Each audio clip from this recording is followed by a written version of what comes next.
Hi hello friends, welcome to my channel. Friends, ನಾವು ಇವತ್ತು ಒಂದು ಚಿಕ್ಕ ವಿಡಿಯೋ ಜೊತೆ ನಾನು ನಿಮ್ಮ ಮುಂದೆ ಬಂದಿದ್ದೀನಿ. ಫ್ರೆಂಡ್ಸ್, ನಾನು ಹಿಂದಿನ ವಿಡಿಯೋದಲ್ಲಿ ನಮ್ಮ ಸೈಟ್ನಲ್ಲಿ ಬೆಳೆದಿರುವಂತಹ ಕಲರ್ಫುಲ್ ಹೂಗಳು ಅಂತ ನಾನು ಒಂದು ವಿಡಿಯೋನ ಅಪ್ಲೋಡ್ ಮಾಡಿದ್ದೆ ಇವಾಗ ಒಂದು ತಿಂಗಳಲ್ಲಿ.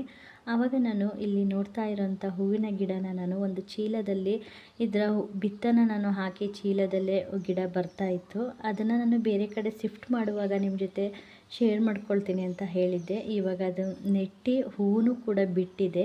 ನಾವು ಈ ಹೂವಿನ ಗಿಡ ನೆಡೋದಕ್ಕೂ ಮುಂಚೆ ನಾವು ಮೋಟ್ರ್ ಆನ್ ಮಾಡಿಕೊಂಡು ನೀರನ್ನೆಲ್ಲ ಹಾಸ್ಕೊಂಡಿದ್ದೀವಿ ನೆಡೋಂಥ ಜಾಗಕ್ಕೆ, ನಾವು ನೆಲಕ್ಕೆ. ಆವಾಗ ನಾನು ಗಿಡನ ಕಿತ್ಕೊಂಡು ಚೀಲದಲ್ಲಿರೋಂಥ ಗಿಡನ ಕಿತ್ತಿ ಈ ರೀತಿ ನಾನು ನೆಟ್ಟಿದ್ದೀನಿ, ಮಣ್ಣೊಳಗಡೆ ಈ ರೀತಿ ಹಾಕಿದ್ದೀನಿ. ಹಾಕಿ ಒಂದು ತಿಂಗಳಾದಮೇಲೆ ಈ ರೀತಿ ಹೂವು ಬಿಟ್ಟಿದೆ. ಪರ್ಪಲ್ ಕಲರು, ನೋಡೋದಕ್ಕಂತೂ ತುಂಬ ಸುಂದರವಾಗಿ ಕಾಣಿಸುತ್ತೆ ಈ ಹೂವು. ಇದಕ್ಕೆ ಸುಮಾರು 3-4 ಥರ ಹೆಸರು ಕರೀತಾರೆ. ರುದ್ರಾಕ್ಷಿಣಿ ಹೂವು ಮತ್ತು ಗೊಂಡೆ ಹೂವು, ಗುಂಡಿ ಹೂವು, ಈ ರೀತಿ ಇದಕ್ಕೆ ಒಂದು 3-4 ಥರ ಹೆಸರುಗಳಿದೆ. ನೀವು ನೋಡ್ತಿರ್ಬೋದು ಎಷ್ಟು ಸುಂದರವಾಗಿ ಕಾಣಿಸ್ತಾ ಇದೆ ಅಂತ. ಈ ಹೂವು ನೋಡೋದಕ್ಕೆ ತುಂಬಾ ಖುಷಿಯಾಗುತ್ತೆ. ಇದನ್ನು ಬೆಳೆಸೋದು ಕಷ್ಟ ಅಂತ ಅನಿಸೋದಿಲ್ಲ, ಅಷ್ಟು ಚೆನ್ನಾಗಿರುತ್ತೆ. ಈ ಹೂವನ್ನ ಬಲ್ತ ಮೇಲೆ ನಾವು ದೇವ್ರ ಫೋಟೋಗೆಲ್ಲ ಇಡ್ತೀವಿ ಅಲ್ವಾ, ದೇವ್ರ ಫೋಟೋಗೆ ಇಟ್ಟ ಮೇಲೆ ನಾವು ಬಿಸಾಡೋಕ್ಕಿಂತ, ಆ ಕಡೆ ಈ ಕಡೆ ಬಿಸಾಡೋದಕ್ಕಿಂತ ಒಂದು ಚೀಲದಲ್ಲಿ ಅಥವಾ ಒಂದು ಪಾಟ್ನಲ್ಲಿ ಹೊಡೆದೋಗಿರೋ ಬಕೆಟ್ನಲ್ಲಿ ನಾವು ಮಣ್ಣನ್ನು ತುಂಬಿಸ್ಕೊಂಡು ನೀರು ಹಾಕಿ ನಾವು ಈ ಹೂವಿನ ಗರಿಯೆಲ್ಲ ಉದುರಿಸ್ಬಿಟ್ಟು ನೀರು ಹಾಕಿದರೆ ಆರಾಮಾಗಿ ಚೆನ್ನಾಗಿ ಗಿಡಗಳು ಬರುತ್ತೆ. ಅದನ್ನು ನಾವು ಬೇರೆ ಕಡೆ ಎಲ್ಲ ಶಿಫ್ಟ್ ಮಾಡ್ಕೊಂಡು ನಾವು ಚೆನ್ನಾಗಿ ಬೆಳೆಸ್ಬೋದು. ಇದು ಪೂಜೆಗೂ ಆಗುತ್ತೆ ಮತ್ತು ಶೋ ಗಿಡಕ್ಕೂ ಕೂಡ. ಶೋಗಂತೂ ತುಂಬಾ ಚೆನ್ನಾಗಿರುತ್ತೆ. ಇದು ಒಂದೇ ಹೂವಲ್ಲಿ ತುಂಬ ಗಿಡಗಳಾಗುತ್ತೆ. ಸೀಡ್ಸ್ ಎಲ್ಲ ಹಾರಿ ಹುಟ್ಟಿರುತ್ತೆ ಅಲ್ವಾ, ಬಿದ್ದು. ಅದರಿಂದಾಗಿ ಒಂದೇ ಗಿಡದಲ್ಲಿ ತುಂಬ ಗಿಡಗಳು ಬರ್ತವೆ. ನನಗಂತೂ ಈ ಹೂವಿನ ಗಿಡನ ಬೆಳೆಸಬೇಕು ಅಂತ ತುಂಬಾ ಆಸೆ ಇತ್ತು.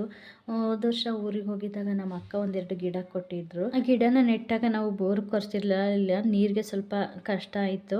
ಹಾಗಾಗಿ ಇದಕ್ಕೆ ನೆಟ್ಟ ಮೇಲೆ ಡೈಲಿ ನೀರನ್ನು ಹಾಕ್ತಾ ಇರಬೇಕು. ನಾವು ಒಂದು 3 ದಿನ 4 ದಿನಕ್ಕೆ ಒಮ್ಮೆ ಈ ರೀತಿ ಹಾಕ್ತಾಯಿದ್ವಿ. ಅದಕ್ಕೂ ಏನೋ ಗೊತ್ತಿಲ್ಲ, ಅದು ಒಣಗೋಯ್ತು, ಬರಲಿಲ್ಲ. ನಾನು ಒಂದು ಸಲ ಪೂಜೆಗೆ ಅಂತ ಹೂವನ್ನ ತಗೊಂಡು ಬಂದಿದ್ದೆ. ಫೋಟೋಗೆ ಪೂಜೆ ಆದಮೇಲೆ ನಾನು ಹೂವು ಬಾಡಿದ ಮೇಲೆ ನಾನು ಚೀಲದಲ್ಲಿ ಮಣ್ಣು ಹಾಕಿ ನಾನು ಈ ಹೂವಿನ ಗರಿಯೆಲ್ಲ ಉದುರಿಸಿ ನೀರು ಹಾಕ್ತಾಯಿದ್ದೆ. ಗಿಡನೂ ಕೂಡ ಚೆನ್ನಾಗಿ ಬರ್ತು. ನೆಟ್ಟಿ ಒಂದು ತಿಂಗಳಾದಮೇಲೆ ನಮಗೆ ಈ ರೀತಿ ಹೂವು ಬಿಟ್ಟಿದೆ. ಇದು ತುಂಬಾ ಹೂವು ಬಿಡುತ್ತೆ. ಬಿಡೋದಕ್ಕೆ ಸ್ಟಾರ್ಟ್ ಮಾಡಿದ್ರಂತ ತುಂಬ ಹೂವು ಸಿಗುತ್ತೆ ಒಂದು ಗಿಡದಲ್ಲಿ, ಅಷ್ಟು ಹೂವು ಬಿಡುತ್ತೆ. ಹಾಗೆ ಇಲ್ಲೆಲ್ಲ ಕಾಣ್ತಿರೋದು ಕಾಮಕಸ್ತೂರಿ ತುಳಸಿ ಗಿಡ. ನಾನು ಹಿಂದಿನ ವಿಡಿಯೋಗಳೆಲ್ಲ ನಾನು ಹೇಳಿರ್ತೀನಿ. ನನ್ನ ವಿಡಿಯೋಗಳನ್ನ ನೋಡೋರಿಗೆ ರೆಗ್ಯುಲರಾಗಿ ಅವ್ರಿಗೆಲ್ರಿಗೂ ಗೊತ್ತಿರುತ್ತೆ ನಾನು ನಮ್ಮ ಸೈಟ್ನಲ್ಲಿ ಏನೆಲ್ಲ ಬೆಳೆದಿದ್ದೀನಿ ಅಂತ. ಇಷ್ಟು ಹೇಳ್ತಾ ನಾನು ವಿಡಿಯೋನ ಇಲ್ಲಿಗೆ ಮುಗಿಸ್ತಾ ಇದ್ದೀನಿ. ನಾನು ಮಾಡೋ ವಿಡಿಯೋಗಳು ನಿಮಗೆ ಇಷ್ಟ ಆಗಿದರೆ ಪ್ಲೀಸ್ ಲೈಕ್ ಮಾಡಿ, ಕಮೆಂಟ್ ಮಾಡಿ, ಶೇರ್ ಮಾಡಿ. ಹಾಗೆ ನನ್ನ ಚಾನಲ್ನ ನೋಡ್ತಾ ಇರೋರು ಪ್ಲೀಸ್ ದಯವಿಟ್ಟು ನನ್ನ ಚಾನಲ್ನ ಸಬ್ಸ್ಕ್ರೈಬ್ ಮಾಡ್ಕೊಂಡು ನೋಡಿ ಫ್ರೆಂಡ್ಸ್. ಮತ್ತೆ ಇನ್ನೊಂದು ವಿಡಿಯೋದಲ್ಲಿ ಮತ್ತೆ ನಿಮ್ಮ ಮುಂದೆ ಬರ್ತೀನಿ. Bye friends.